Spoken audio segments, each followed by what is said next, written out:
Hello, BookTube. Well, I come to you penitent. I am largely failing as a booktuber these days. I realize this.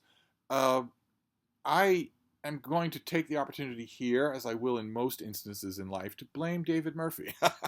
I, I was doing fine. I was cooking along just fine for March, which, as you know, is seated up to its eyeballs in BookTube events. I was doing fine. I was acquitting myself in those BookTube events. And then David Murphy came to visit, and we had a blast. We were busy all day long, hot food and wine and video clips all night long, tons of conversation, and it threw me off my BookTube game. I'm not completely regretting that, as I have said for years on this channel.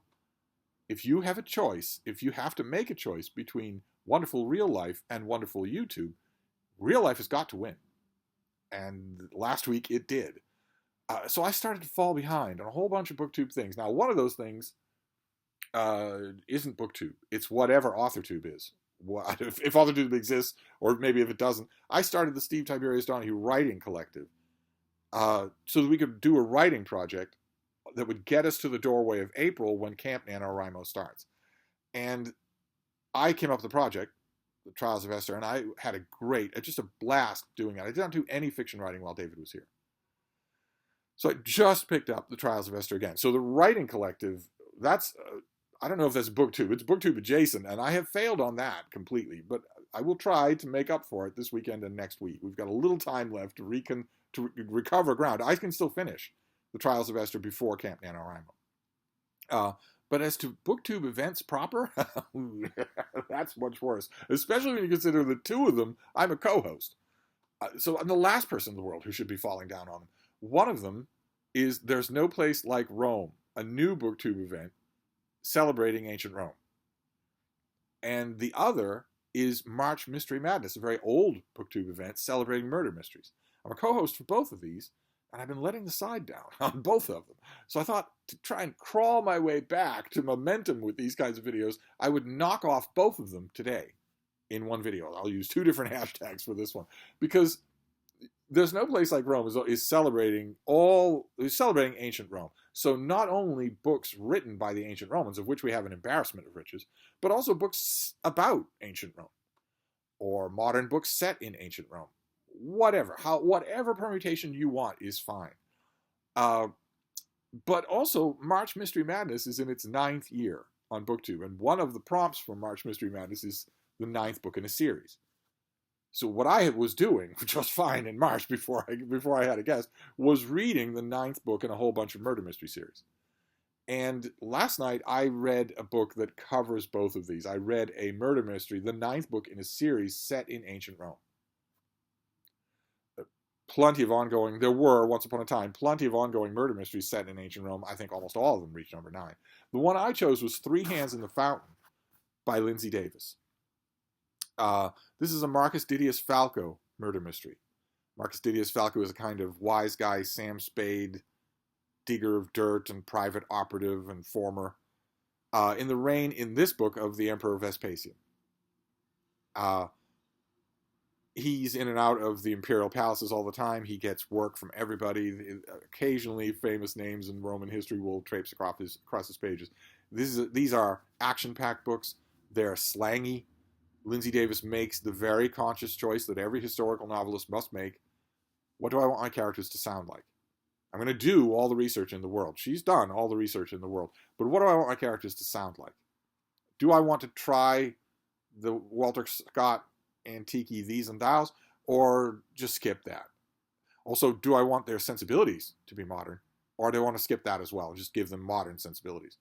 Or do I want to try and make them creatures of their time? Both approaches work. Whether your answer is yes or no to those questions, both approaches work. Lindsay Davis very much chooses to make these just contemporary novels set in ancient Rome. If you don't like that, if that's an absolute deal breaker, you probably won't like these books or anything by David Wishart. I would argue that if you're dead set against that, maybe rethink that. There's a lot of enjoyment to be gotten out of these books if you just ease up on them a bit. That's all. If you just ease up on them a bit, no matter what period of ancient history it is, if you just ease up on it a little and let the writer have their way, there's a lot of entertainment that can be done, especially if the research is fairly well done, as Lindsay Davis's always is. But the question with this book is not really the time period or the sensibility or the language, whether or not the characters drop F-bombs or anything like that. The problem here, the question here, is going to be the question that hangs over my reading project for all of March Mystery Madness. Because the 9th book in the series is not the beginning. It's not even close to the beginning. So one of the active questions that I am encountering now that I've brought this project back to life is, if you come into a series in number 9, how much are you going to get? How conscious of that is the author? That can be a big deal. Sarah at the Bookish Knitter, of course, those of you who subscribe to her channel, I think a great number of you do, she is infamous or famous for not caring. So if she comes across book 14 in some romance series, and it looks interesting to her, the plot sounds interesting to her, the setting sounds interesting to her, she will read it. And if it doesn't work because the author is not doing their job, well, that's the author's fault, not her fault. I tend to think the same way. The author really has to be the one responsible here. It can't be that book number 9 in a series has a big no newcomers welcome sign on it. If it does, it deserves to fail. And is also a failure of a novel. A novel is a standalone thing, just by necessity. It's not a chapter in a book. So if it doesn't stand on its own, it is to that extent at least failing. So naturally the question here, I mean, I've read all of the Lindsay Davis, Marcus Didius Falco stuff. I've read all these books, several of them several times. The first 3 in the series have comic set pieces that are just marvelous. And books, there are later books on that, 5 and 6 and 7, have really good action, nail-biting climaxes. So I've read all of these books before, more or less paying attention to them. I'm sure that some later in the series I might not remember in fine detail. But with this one, when I went back to it, I was specifically looking to see how well it works. Being the 9th book in a series as the first book that someone picks up. And as energetic and wonderful a writer as Lindsay Davis is, I have to say, now that I was aware of it going into this thing, it doesn't work at all. I think you would be almost completely lost for most of at least the beginning of this book if you hadn't read at least the 2 before it. And I don't know, that's a mark against it. It isn't a mark against it as a devoted reader of this series, but it's a mark against it as a book. The story starts off with Marcus Didius Falco and his woman and their new son returning to Rome from last book's adventure. And there's a big welcome home party, and Falco isn't all that in love with all the people who are at that party. So as soon as he can, his friend Frontinus and he go out drinking. They slip away from the party and go out drinking. And he and Petro fetch up by one of Rome's innumerable little fountains, which is still true. Rome still has innumerable little fountains all around it. They fetch up by one of those fountains, and it's not working. And they soon realize why. A worker comes along to figure out why it's not working and discovers that it's because it's clogged with a human hand. It's a kind of a gruesome discovery, especially when it becomes clear that the owner didn't surrender the hand voluntarily. The hand was sawed off an arm. This provokes a lot of discussion about Rome's waterworks. What supplies all of those wells and all of those public fountains and the public baths that were going up and becoming very trendy at this time, and how it gets to the city from all the various aqueducts and how those aqueducts work. That is utterly fascinating material. I know it sounds boring, civil engineering like that, but it is not. How the Romans dealt with water is utterly fascinating. If you don't trust me on the subject, just find a book. There have been plenty of books on the subject. You will be fascinated. You really will be. We take it largely for granted in our world where you can turn a spigot and get an endless amount of water. If I turn the spigot in the kitchen here at Hyde Cottage, perfectly clean, drinkable water will flow out forever. If I don't turn that spigot off, it will flow out forever. And that's anywhere. That's literally everywhere. That's any house anywhere around me, every apartment anywhere around me, including empty houses. We take that for granted, and the Romans very much did not. Their city was jam-packed with people by this time, apartment buildings and suburbs going up everywhere. You need water for that. And yet, Lindsay Davis is wonderful at working all of that in without weighing it, letting it weigh down the narrative. That part was wonderful. I forgot how good that was, how detailed that was. And if you know your Roman literature, for there's no place like Rome, if you think Roman literature and you happen to know it well, when you hear aqueducts, you're going to think about someone. Believe it or not, we have a treatise on aqueducts from ancient Rome. Sextus Frontinus was put in charge of aqueducts by a make-weight, very Joe Biden-esque emperor named Nerva, who came after a madman and before a strong man, but was himself frail and weak and didn't maybe had a stutter, had a very long white face. He was meant to give everybody a breath and restore a little sanity here. He was a thoroughly sane man. And he appointed Sextus Frontinus, who had been a military man, mostly a military man. And in addition to overseeing the aqueducts and going all over the place, traveling everywhere, Frontinus was fairly conscientious about his job. In addition to all of that, he authorized what we would call a white paper. He authorized the writing of a large work on the aqueducts. And believe it or not, it survives. So you can read it. You can read about a Roman writing, the guy who was in charge of the Roman aqueducts, some of which are still working today. You can read the book that he wrote. It would mortify Frontinus to know that that is his claim to fame. It would mortify him. He wrote a gigantic work on military science, on military history, because he'd spent a lot of time in the field, in a lot of different theaters, including seeing some pretty hair-raising action on the front lines. He was not at all a purple napkin general over, in the next county over. He poured all of that into a book that was not written by underlings. It was not a white paper at all. It was his magnum opus. He also wrote a memoir. And those things don't survive.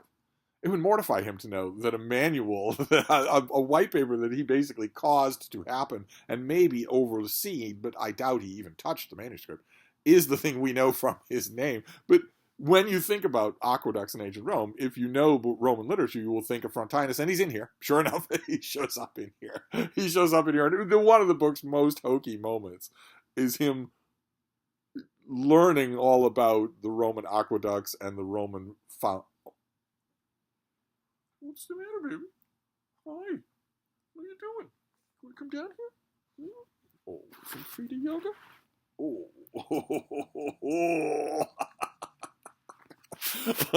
Oh, what was I saying? Oh, right. In one of the book's most hokey moments, he hears all about the Roman aqueducts and the Roman water system and the sewer system and whatnot. And you could practically see Lindsay Davis writing a moment where Frontinus says, aqueducts. Kind of dumb. It doesn't work. It didn't work that way. He was not all that interested in aqueducts. But we learn a lot. You learn a lot about that because Petro and Falco learn right away that body parts show up in the clogging drains in the Roman water system all the time. It's not a new thing at all. The workers are not much surprised in the least. But body parts keep showing up. And they aren't just random. They have been, someone, gradually it dawns on our heroes that someone is butchering people and putting pieces of their body in the Roman water system.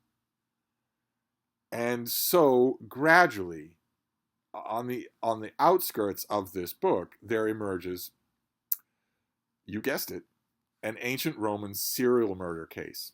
There's a serial murderer loose who is killing people and putting their body parts in the water. And the reason I say that happens on the periphery is because there's a large amount of this book that is the shenanigans of the Falco extended family. His mother, her venomous tenant, his lady love, her family, her extended family, his in-laws. A lot of this book is them. And the more I read into it, the further along it went. Lindsay Davis is very conscious not to spoil that with by just letting it go on forever. She punctuates this novel with first one big fight scene, then just when you think the thing is going to slow down and putter out of gas, another big fight scene, and then just when you think the thing is going to slow down and putter out of gas, another big fight scene and a chilling reveal. A wonderfully done scene. She's a terrific writer, so she's aware that she doesn't want to present you with a snoozer of a book, especially if it's a serial killer novel. But when you're on novel number 9 in a series, you almost, if you're not doing standalones, you almost have to pay fan service to all the people who've been reading your book all this time and want to know about the little junior cousin with the funny hair lip, or the cat whose name you know and you love. The cat invariably becomes the most popular character, or a dog in this case. Those long-term readers are going to want to know, well, what about them? And you feel almost behooved to put them in here. And in this book, that's too often done on the fly.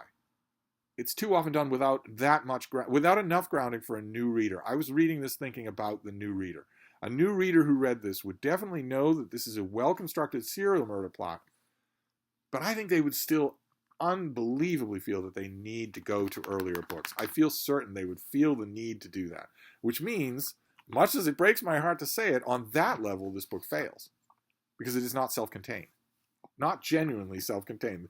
If it's not self-contained, that means that there will be large stretches of pages where the first-time reader is saying, okay, I get that this is important, but you're not telling me why. I get the sense that it's important, but I don't know why. And I'm reading all the way to the end of the book. I still don't know why. That's a failure on the part of the author.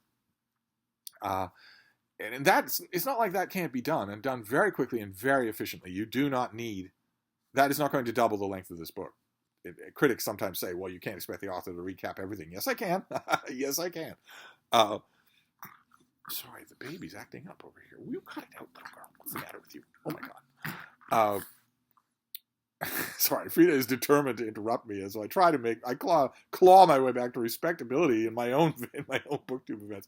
So that is both March Mystery Madness and There's No Place Like Rome. The world of ancient Rome is wonderfully evoked here, especially that one particular aspect of it that is the subject of the book, Romans and water. Of course, Frontinus went on. He did all sorts of things. He was a very honest, very useful public servant. It was actually, Rome had, those of you who aren't familiar with Roman history, Rome forever had two brains in government. The government was run by essentially co-presidents, consuls was what they were called. And even in imperial times, once one man took over, and that man was an emperor, the forms were still observed. The emperor he still had a co-consul. And Frontinus was co-consul with a Roman emperor, with the greatest Roman emperor of them all. And it was an era of trust. People trusted this guy. So that aspect of Roman history is in here and is very well done. And the murder mystery plot is very well done. It will chill you at the end. That final serial killer scene at the end, that's kind of a staple of a serial killer novel, and it works really well here. But who are all these people? As you're going to be wondering. If you read this without reading any other Falco novels, you're going to be stuck on every other chapter saying, who are all these people? Why should I care about them? Why are you spending so much time on them? That's the reason why. Because they've been characters in 8 other books. So we will see. I don't know. Maybe I will try to continue clawing my way back to respectability by doing another number 9 in another Roman series tomorrow. Maybe that's what I'll do. Now I'm back to normal here. I'm not moping around the place anymore. I'm going to follow the same pattern that I always do, which is to throw a murder mystery onto my reading list for that night. So maybe I'll do that again. Maybe I'll do number 9 in a series again. One of you mentioned the SPQR series, which I love. So maybe I'll do that tonight. I'm sure I've read that novel. I'm sure that in 5 pages it'll all come back to me. Maybe. We'll see. I'm a little unpredictable after all. I'm only 28. But anyway, that's your book for today for 2 different BookTube events. So I'll wrap this up for now, but I'll be back. Thank you, BookTube.